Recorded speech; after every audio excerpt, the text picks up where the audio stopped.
Alright, we're back with another B9 robot build video. This is going to be a video on my second version of my brain lights.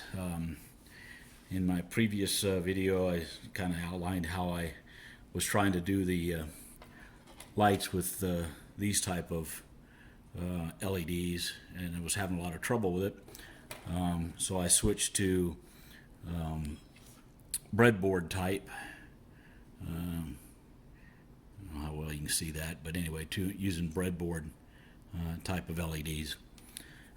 And so I'm not done with it, I'm just getting started, but I thought I'd show you what I've got going here.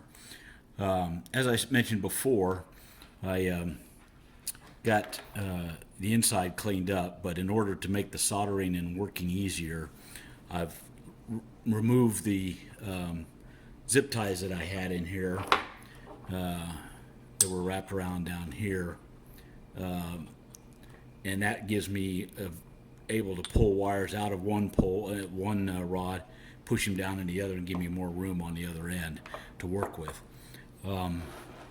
As I had shown in the last video, I was really limited in the spacing that I have here to do solder work. It gives me a lot of trouble, to having room there.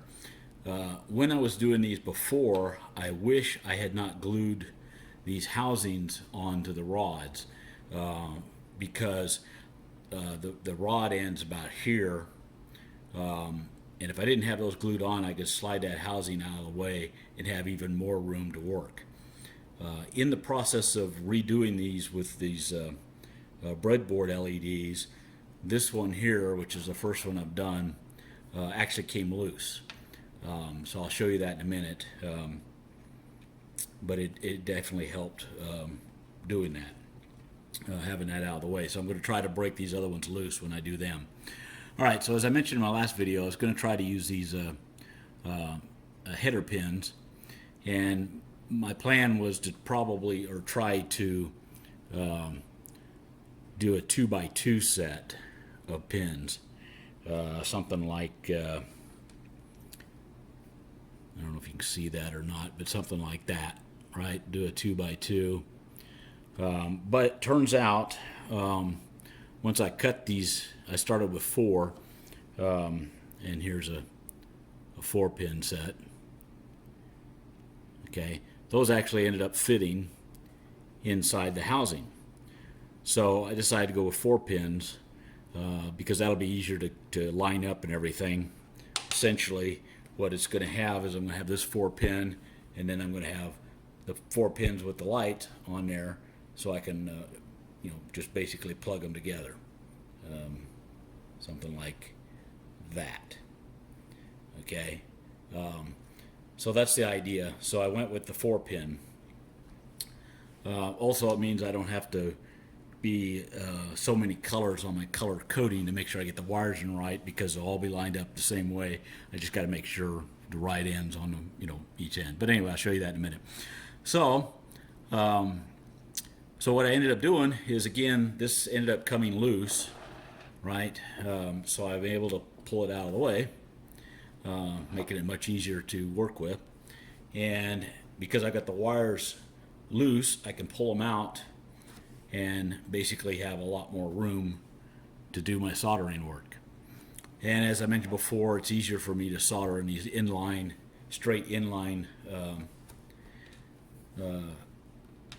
pins than I did on the back of those solid state deals.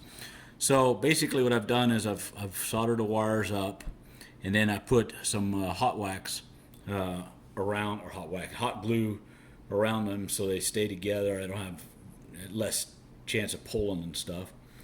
And then I can basically, while everything's loose, I can reach inside the brain and pull that down to where it's really down close to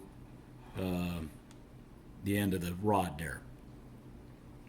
Okay, so then my next thought was, if I don't glue this back on and let it always slide, if I have to change out the LED, it's much easier to do it with two hands this way than it would be to try to do it with that over there and try to line it up with it way down in there. And I think there's enough friction, because this is a fairly tight fit, that I think it'll hold in place even when it's moving, I hope. So I'm not going to glue this back on until I absolutely have to.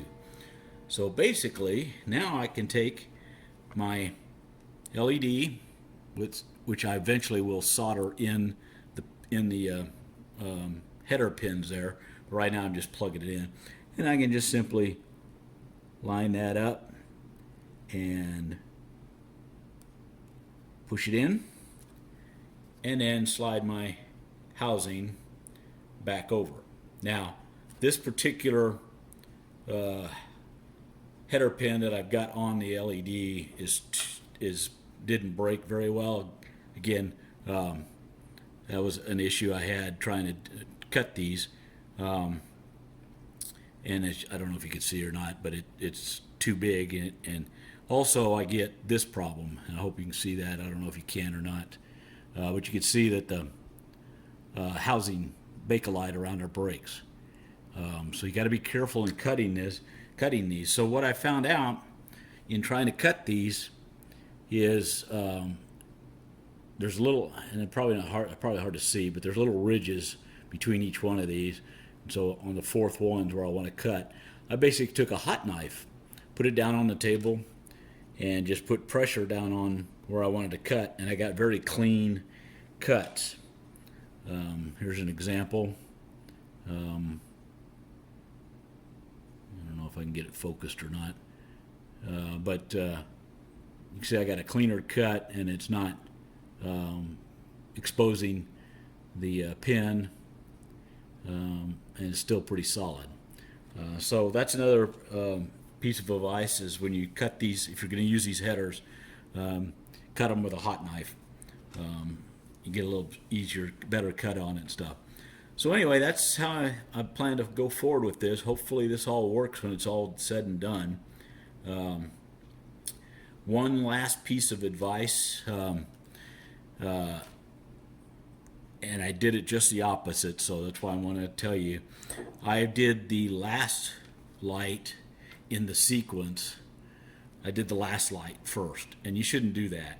You should really do the first light first, the one that has the input coming in on the first LED, because that way you can hook it up and see if it works before you go on to the next one. Make sure you got all your connections on the first one done and it powers up and changes colors. Then you can do the second one and see if it works, and then the third, and so on and so forth. Being the last one here, unfortunately, I'm not going to be able to test it until I get all the other ones hooked up. So the next one I will do, obviously, will be the first one, and I'll test it, and then I'll do second, third. So I'll come back and finish up this video once I have all of them hooked up and let you see how it goes. Okay, so we're back after building my new version of the Brain finger lights. You can see I've got them in place here on 6 of them, and then all it's left to do is basically put the globe on each one of these, but I left that off for now so you could see how the LEDs now fit in there with this new type of LED. And then I left one here uncovered so you can see exactly how I set up the pins on here. So basically, again, I got two power wires, the positive and the ground, and then the data wires, input and output data wires, soldered to a header pin, female header pin, and then I soldered. I guess I ought to get here where you can actually see it. Can you even? Yeah. So basically, you got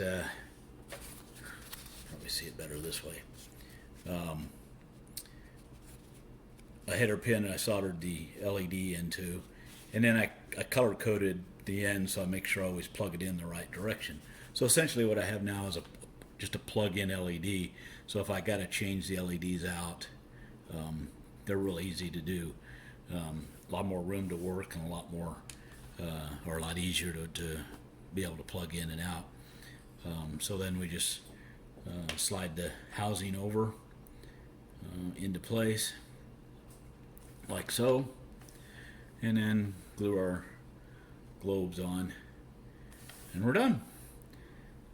So I think that's going to turn out to be a pretty good setup here. I think it's going to be a lot more reliable. I think I'll have a lot less troubles with soldering joints coming undone because it was easy to get to them, solder them real well.